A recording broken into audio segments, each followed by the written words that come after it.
she said. Even if we break up, you'll still do things for me. You're too soft to say no. I replied, if you say so. That night, she texted, I'm out of money again. Be a good guy and send me $40. I answered, give me a few minutes. 20 minutes later, when she checked her phone and saw what I'd sent instead, she went completely silent, and then her phone started blowing up. I'm Tyler, 33, and I spent 2 years with someone who mistook kindness for weakness. This is about the night I finally showed her the difference. Megan and I started dating when I was 31. She was charming, spontaneous, always had some story about her day that made me laugh. We met at a friend's birthday party, hit it off immediately, and fell into one of those relationships that feels easy at first. Too easy, looking back. The money requests started small. Can you grab dinner? I forgot my wallet. Can you spot me for gas? I'll pay you back Friday. Friday never came, but I didn't mind. I made decent money working in software development, and she was working retail management, so I figured I was just helping out. But over time, the requests got bigger and more frequent. Concert tickets she'd pay me back for, but never did. Her phone bill when she was between paychecks. Groceries. Rent assistance. Always with a promise to pay me back that evaporated the moment the money transferred. I started keeping track about 6 months ago. Not because I wanted to throw it in her face, but because I needed to see if I was imagining things. Turns out I wasn't. In 6 months, she'd asked for and received $3,400. Paid back exactly $0. When I brought it up, she got defensive. I didn't realize you were keeping score. That's really petty, Tyler. I thought we were partners. Partners pay each other back. I pay in other ways. I'm supportive. I'm there for you emotionally. Being emotionally present isn't a substitute for financial responsibility. Wow. So you only value money. Good to know. That conversation ended with her in tears and me feeling like the bad guy for wanting basic reciprocity. Things got worse about 3 months ago. She started getting more demanding. Not asking, just expecting. She'd see something she wanted and send me a link. Get this for me. She'd run out of money days after payday and text me her Cash App. She stopped saying thank you. It became transactional, but only in one direction. I started saying no. Small things at first. Can't, I'm tight this week. Maybe next time. She'd get pouty, give me the silent treatment for a day or two, then come back with some emotional manipulation about how I didn't care about her or how she'd do anything for me if our positions were reversed. The breaking point came last week. We'd been fighting more, growing distant. I'd been seriously considering ending things, and I think she knew it. We were having dinner at my apartment, something I'd cooked because she never offered to anymore, when she just came out with it. You know what's funny? She said, scrolling through her phone while I was literally trying to have a conversation with her. What? Even if we break up, you'll still do things for me. You're too soft to say no. I stopped mid-bite. Excuse me. She looked up, smiled like she'd said something endearing. You're a helper. It's your nature. You can't help yourself. Even if we're not together, you'll still send me money if I ask. You'll still fix my car problems. You'll still be there. You think that. I know that. You're predictable, Tyler. It's actually kind of sweet. I set down my fork. If you say so. She didn't catch the edge in my voice. Went right back to her phone. I'm thinking about getting that coat I showed you. The leather one. It's on sale for $200. Not buying you a coat. Yet, she said, laughing. You will. We finished dinner in near silence. She left around 9, kissed me on the cheek like nothing had happened, told me she'd text me later. I spent the next 2 hours sitting on my couch, just thinking. About the money. About the disrespect. About being called too soft to say no by someone who'd been exploiting that perceived softness for 2 years. Around 11 p.m., my phone buzzed. Megan, I'm out of money again. Be a good guy and send me $40. Need to put gas in my car for work tomorrow. I stared at the message for a full minute. This was it. The test. The moment she was so confident I'd fail. I typed back. Give me a few minutes. Thanks, babe. You're the best. I opened my laptop. Spent the next 15 minutes putting together a detailed spreadsheet. Every single cash request she'd made over the past 6 months. Dates, amounts, what she said she needed it for, whether she paid it back. I included screenshots of the text conversations where she promised to pay me back next week, or as soon as I get paid. The total came to $3,400 exactly. I made a graph showing the frequency and amounts over time. Added a second sheet showing her repeated promises to pay me back and the complete lack of follow-through. Then I wrote a message to go with it. Megan, you asked for $40. Instead, I'm sending you this spreadsheet showing the $3,400 you've borrowed from me over the past 6 months and never repaid. You're right about one thing. I am too soft. I was too soft to say no when I should have. I was too soft to demand respect when you stopped giving it. I was too soft to end this relationship months ago when I realized you saw me as an ATM, not a partner. But I'm not that soft anymore. We're done. Don't contact me again. Consider the $3,400 a lesson learned on my part. Good luck finding your next good guy. I attached the spreadsheet and hit send at 11:24 p.m. Then I blocked her number. Update 1. I didn't sleep much that night. Part of me felt vindicated. Part of me felt cruel. But mostly, I just felt free. I woke up to discover she'd tried calling me 16 times between 11:30 p.m. and 2 a.m. All blocked, obviously, but I could see the attempted calls in my phone log. She'd also tried texting from 2 different numbers, probably friends' phones. The messages I could see before blocking those numbers too.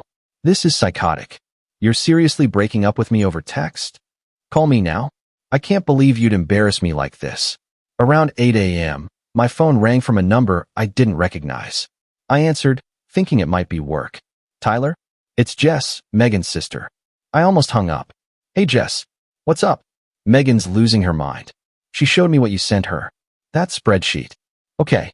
Is it accurate? Every number is backed up by text messages and bank records. Yes, it's accurate. Silence on the other end. Then, Jesus. I knew she was bad with money, but I didn't know she was doing this to you. She wasn't bad with money. She just spent mine instead of hers. Tyler, I'm really sorry. I know this probably doesn't mean much, but you did the right thing.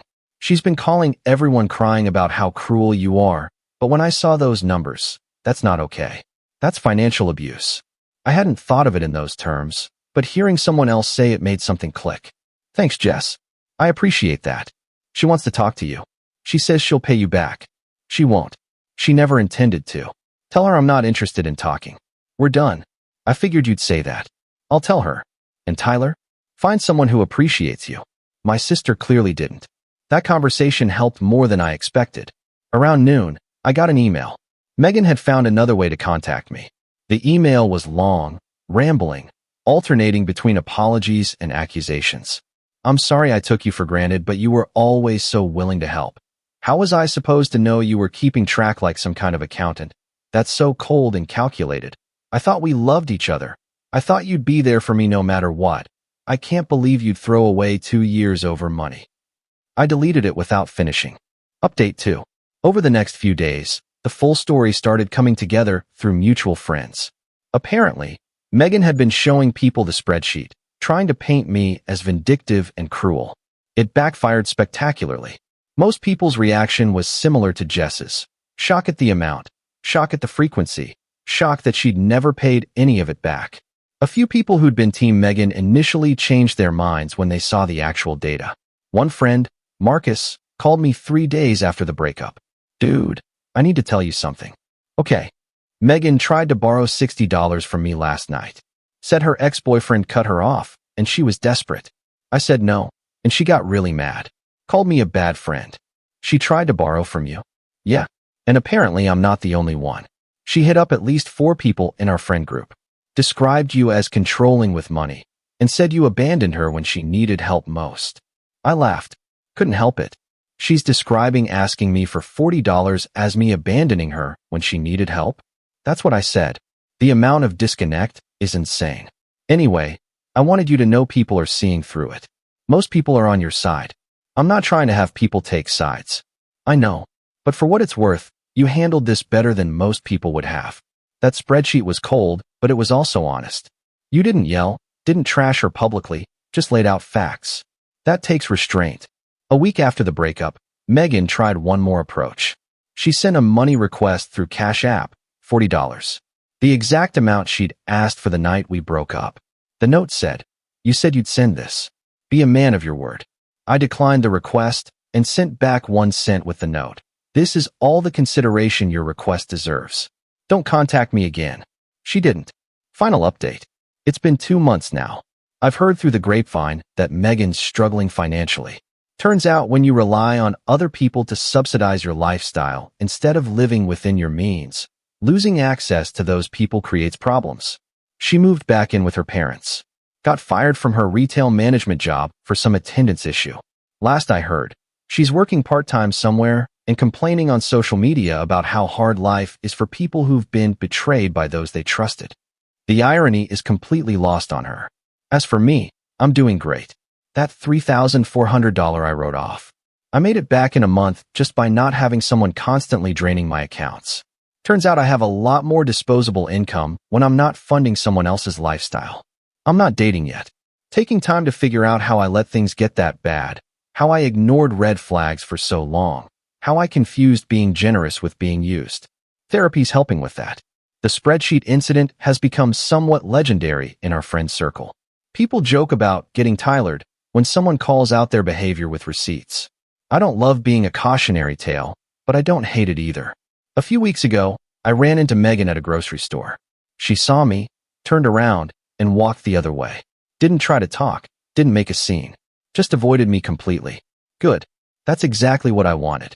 The thing is, she was right about one thing. I am soft. I am a helper. I do find it hard to say no to people I care about. But she mistook soft for stupid. She thought being kind meant being a doormat. She thought helping occasionally meant unlimited access to my resources. That spreadsheet wasn't cruel. It was clarity. Here's what you asked for. Here's what you received. Here's what you paid back. Here's the pattern of exploitation you've been running for 6 months. Would I do it differently if I could go back? Maybe. Maybe I should have said no the first time she didn't pay me back. Maybe I should have ended things the moment she called me too soft to say no, with that smug confidence. But I can't go back. I can only move forward. And moving forward means being softer with people who deserve it and harder with people who don't. Megan taught me an expensive lesson, but I learned it well. Some people will take everything you give and still ask for more. The only way to stop that cycle is to stop giving. So no, Megan, even after we broke up, I won't still do things for you. I'm not too soft to say no. I'm just soft enough to know when to say yes and strong enough to know when to walk away. Edit. People keep asking if I ever got any of the money back. No, and I don't expect to. The $3,400 was the cost of learning who she really was. Expensive lesson, but worth it. Edit 2. For those wondering about the 1 cent I sent back, it was petty. I know that. But after 2 years of being treated like an ATM, one moment of petty felt earned.